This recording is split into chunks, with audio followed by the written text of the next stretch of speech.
Hi friends, இன்றைக்கி சிறகடிக்க ஆசை பார்ப்போமா? ப்ரொமோ போட்டிருக்காங்க, வாங்க பார்க்கலாம். ஒரு லைக் போட்டுக்கோங்க. என்ன நடக்குதுன்னு பார்த்தீங்கன்னா, நம்ம ஸ்ருதி வீட்டுக்கு போயிருக்காங்கள, ஸ்ருதி வீட்டில் வந்து ஃபங்க்ஷன் நடக்குது. ஃபங்க்ஷன் நடக்கையில் ட்ரிங்க்ஸ் எல்லாம் சாப்பிட்றாங்க. அதை பார்த்துக்கிட்டு இருந்த முத்து உங்கள் அம்மா பார்த்தீங்கன்னா, என்னடா இவங்க இதெல்லாம் குடிக்கிறாங்களே வைக்கிறாங்களேன்ட்டு கடைசியில் பார்த்தீங்கன்னா தரக்குறைவாக வேறு அந்த அம்மாவை நடத்துகிறாங்க. அது வேறு அவங்களுக்கு வந்து ப்ரெஸ்டீஜ் ப்ராப்ளம் ஆகுது. எங்கே நீங்கள் தான் நல்லா டான்ஸ் ஆடுவீங்களே, ஒரே ஒரு டான்ஸ் ஆடுங்க அப்படின்னு சொல்லி ஸ்ருதி அம்மா சொல்கிறாங்க. அப்படியே அவங்களுக்கு கோபம் தாங்க முடியலை.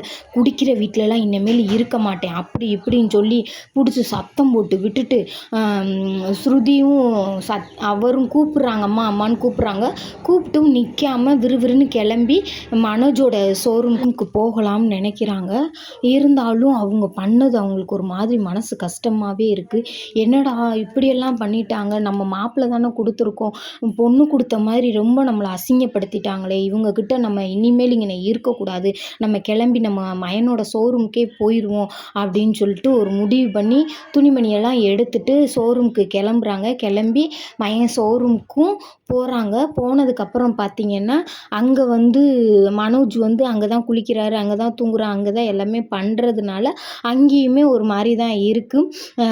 மனோஜ், எனக்கு அம்மாவுக்கு சரியான தலைவலியாக இருக்குடா, எனக்கு ஒரு சுடுதண்ணி மட்டும் குளிக்கிறதுக்கு ஏற்பாடு பண்ணுறா அப்படின்னு சொல்லி மனோஜ்கிட்ட சொல்கிறாங்க.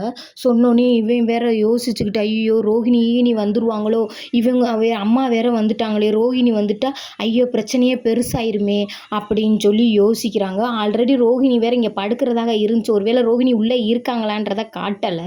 ஆனால் மனோஜ் வந்து தலையில் அடிச்சுக்கிறாரு. அப்புறம் பார்த்திங்கன்னா அவங்க அம்மாவுக்கு உடம்புக்கு வேற முடியாமல் போச்சு, என்ன செய்யணுன்னு தெரியலை. என்னடா சுடுதண்ணி வச்சியா வைக்கலையாடா, என்னடா உன்னோட நான் வந்து இருக்கலாம் பார்த்தா என்னைய போட்டு சாத்தட்டுக்கிறீங்களேடா அப்படின்னு சொல்லி அவங்க அம்மா கோவப்படுறாங்க. கோவப்பட்டு அவங்க மூஞ்சியெல்லாம் பார்த்திங்கன்னா ஒரு மாதிரி டல்லாக ஆயிடுது, ரொம்ப மனசு வேதனையோடு இருக்காங்க. அதுக்கப்புறம் பார்த்திங்கன்னா முத்து மீனா அவங்களுக்கெல்லாம் தெரிய வருது. என்ன தான் கடுப்படுத்தி இருந்தாலும் தான் புருஷன்ட்ட அவங்க போகவே இல்லை. அவருக்கு மனசு கேட்காம சரி நம்ம போய் மனோஜோட ஷோரூம்லேருந்து அவளை கூட்டிகிட்டு வந்துடுவோம் அப்படின்னு சொல்லிட்டு ஷோரூமுக்கு வந்து முத்து மீனா அவங்க அப்பா எல்லாரும் வராங்க. வந்து நீங்கள் வாங்க நம்ம முத்தோட வீட்டுக்கே போவோம், மீனாவோட வீட்டுக்கே போவோம் அப்படின்னு சொல்லி கூப்பிட்றாங்க. இனிமேலும் நீ வரலைன்னா உன்னை நான் வான்னு சொல்லி தாங்க மாட்டேன், ஆனால் நீ போய் இனி வேறு எங்கேயாவது போய் கேவலப்பட்டு நின்றாலும் அந்த இடத்துக்கு நான் வரமாட்டேன். ஒரு வீட்டுக்காரம்மா பார்த்தீங்கன்னா தான் புருஷன் போனாங்கன்னா அவங்க பின்னாடியே வருவாங்க.